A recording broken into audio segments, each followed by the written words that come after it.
কাজী নজরুল ইসলাম আমাদের জাতীয় কবি এবং তার সৃষ্ট সমস্ত সঙ্গীত এবং শিল্পকর্ম নিয়ে আমাদের সরকার কাজ শুরু করেছে। আপনারা জানেন, মাননীয় প্রধানমন্ত্রীর নেতৃত্বে আমরা এই বছর 25শে মে থেকে 25শে মে 2027 পর্যন্ত আমরা এখানে নজরুল বর্ষ পালন করছি।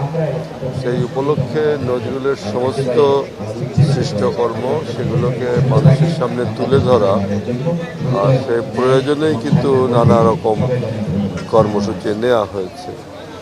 আগামী 31শে আগস্ট সারা দেশের শিক্ষা প্রতিষ্ঠান ভিত্তিক আমাদের সাংস্কৃতিক প্রতিযোগিতা শুরু হচ্ছে নজরুলের উপর। সেই দিক থেকে নজরুলের সৃষ্টিকর্মকে আজকে জাতির সামনে তুলে ধরা খুব জরুরি আমরা মনে করেছি। সেই কারণে এই প্রোগ্রাম, তো সেই তার অংশ হিসেবে জাদুঘরে অন্যান্য শুধু বিভিন্ন জায়গায় এগুলো আমরা করার চেষ্টা